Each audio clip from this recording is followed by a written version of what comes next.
David Duchovny is most often here to discuss some of his best-selling books. I am a huge fan of his as an author. Today, he's actually here with us to talk about his third album, which is also a cassette, which I think is so cool, Gestureland. Please welcome back to our show, David Duchovny.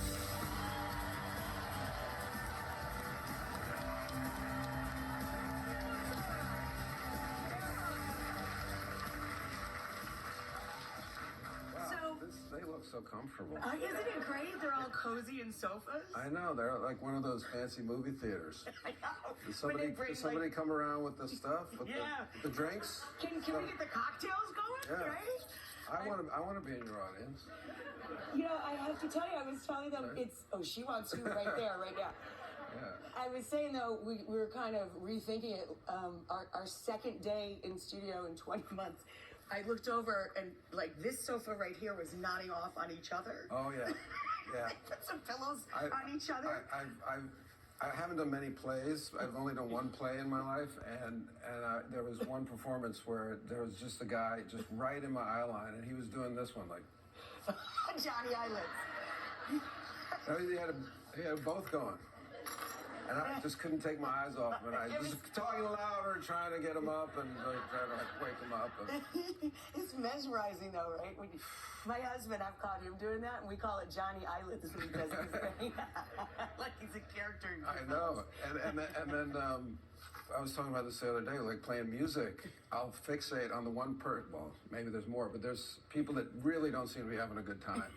Just like super sour face. They can't fall asleep during like a rock concert, right? It's really hard because they're standing mostly, but he looks like he's having a horrible time. And I'll be just like, what's with that guy? And me, we're going to have I gotta win that guy. Then I'll go out into the audience. Yeah, I'll go out there. And I'm like, hey. I so get this because, you know, my husband has a band too. Right. So I watch him watch other people just like that. And it gets in your psyche.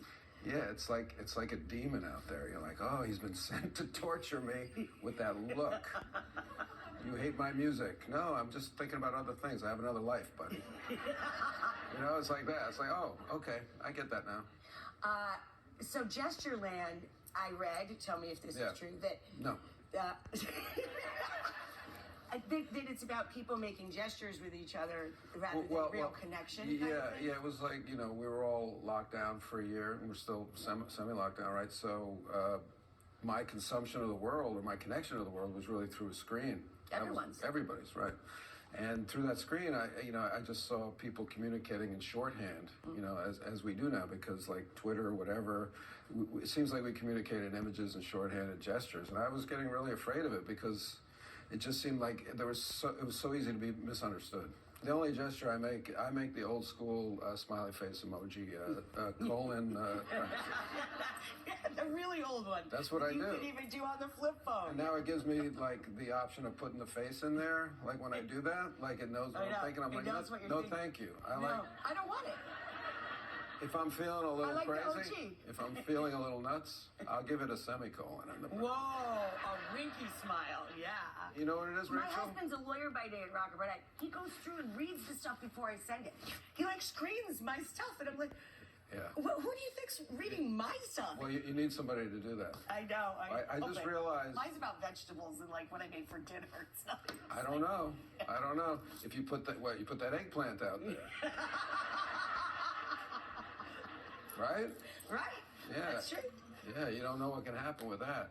I was thinking, you know, because they've all got masks on, I was like, oh, it's very, very quiet in here. No, you're laughing, but it's all muffled. I know. It's weird, right? Yeah, it's so hard to understand people when you can't see the rest of their face. It really does get muffled, and we tell so much about the expressions that we make. Everybody's become like the kabuki actors. Yes. You know, like everybody, like when they talk to you, like their eyes are going. Their eyes are going like. Because all they've got is this to express with. Like, you seem really angry. No, I'm trying to be nice. I'm trying to. Express it with your eyes only. Hi. Nice to see you. How much can I express? They're going to start opening little faces. I just popped a blood vessel. That's how happy I am to see you. I'm so happy to see you, too. You know, I had our team grab a stack of David's books because I really wanted to compliment you as a writer. You know how much I enjoy reading. You've been very your work. supportive from the beginning. I really enjoy reading. And I'll say this. You had me from the holy cow, by the right. And I'll say this, that you actually read them. You know, I'll talk about books with people when I have to go out and talk about my books, try to sell them. And, you know, it'd be clear to me they haven't read anything. No, I read them cover to cover. And what I enjoy about your work is that, well, you're a delightful writer, and it's funny and makes you feel a lot of emotions. But I love that you take on such huge themes. You know, Holy Cow looks like a cartoon book, right? And it's on a barnyard. But this is about religion, you know. And then fathers and sons, F. Bucky Dent, you know. And I mean, this one, I really loved this. That was my favorite too. Epic. This was epic, and it's, you know, good versus evil kind of thing. I feel like I came into my own with that one. This one is fabulous. Yeah. So, is it easier for you to sit down and begin a new writing project for the page, or do you prefer the songwriting process? Well, can you even compare the two? Not really. I mean, it's like a sprint or a marathon. A song is just, you know, you can just knock it out when it comes to you, usually. And a book is really 6 months to a year after researching and after trying to figure out as best you can before starting what the story is. And then it's just getting up every morning. I like to get up at like 4:30. Me too. Yeah, because I feel like I'm getting a jump on everybody. No, right. I get a lot more done if I like, get out of okay, bed. everybody's asleep. I'm going to get some work done.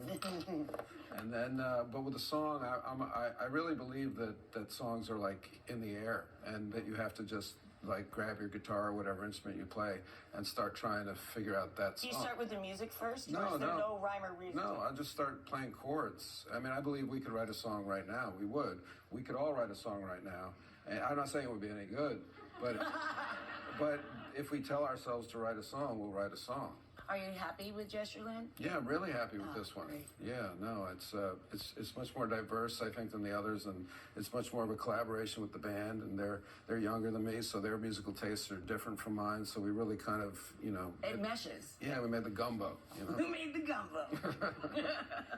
I also wanted to ask you about doing this Judd Apatow project. Yeah. Were you working in London? Yeah.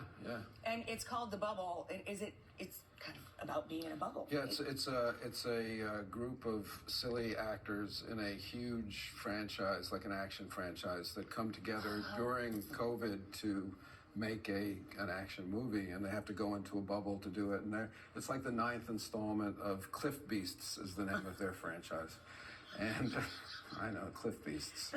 So we hate each other. We've been working together for years and years. And as we're just doing this movie for money. And as we're making it, we start to hate the producers even more than ourselves, and we try to escape our own little movie. They try to escape the bubble. Yeah. In the bubble. We try to leave the bubble of COVID, the COVID bubble of the production of the film. And the great thing about the movie is it's a Judd Apatow comedy, so it's really great. I mean, I love Judd and I love his work, but this one is also, it's like a proper action film. Like there's a lot of stuff that's supposedly the movie within the movie that you see, right. And it looks like a proper. It looks like you're making a real action hero, like a Marvel movie. I mean, those, right. Yeah. All right, it's your turn. I'll shut up. I have a little list somewhere. You have the list, I think. I gave it to you. Oh, JoJo's got the list. We have the list. I have a list. Their questions.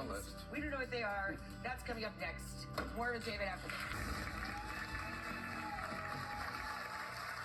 We are back with David Duchovny. I love catching up with him whenever he's at the kitchen table, but we wanted to give you guys a shot too, so we polled the audience.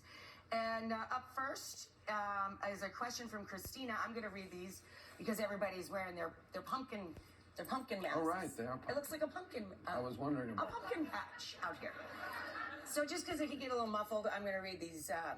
Christina's up first. What is the biggest thing you've ever done to impress someone? I assume Christina means like, I don't know, impress a chick or something. I don't know.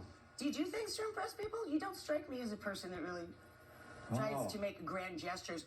Oh, Gestureland is the name of his third album, David. You got it out now. I don't know. Gosh, the biggest thing I ever did to impress somebody. I think when I was in college, there was this girl who ended up being my girlfriend for like 4 years, but I was kind of obsessed with her, and she was in my politics class, and she didn't show up to the class very often, I noticed, and I only went because I was hoping she'd show up, and.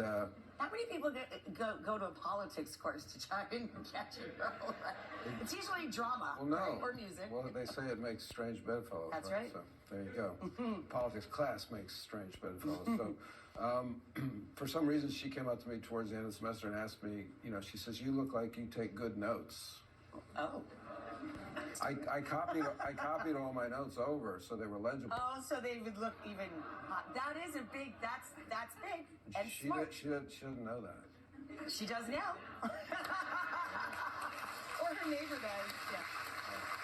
That's a good one. Very smart. Very smart. Very smart. Onilda asks, if you were to write a song about your first crush, I guess it would be possibly this chick. What would the title be and why? Oh, there, she's making you write right now. Oh, my first crush. It was probably my first grade teacher. Yeah. Oh, wow. Yeah. Mrs. Newman. So the song will be called Mrs. Newman. Wow. That's a story. I think you can get probably more than one song out of Mrs. Newman. Oh, yeah.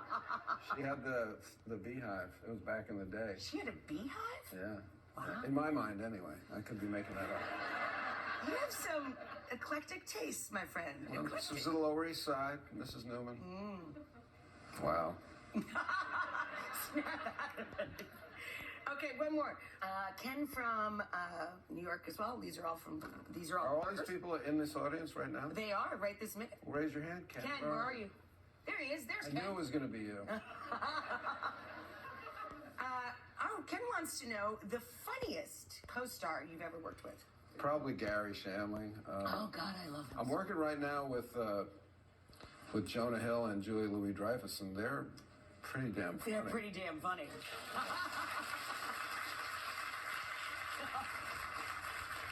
But yeah, usually I'm the one that's trying to make other people laugh when I'm working. But those people can really, they got my funny bone. But Gary, wow. Yeah, Gary. Did you guys watch the documentary that it was about Gary? I mean, oh my God. And actually, one of the songs on the album is called "Playing at the Same Dream," and that was. I'm in the documentary, but obviously I didn't see it until it came out, and I was watching it, and there was.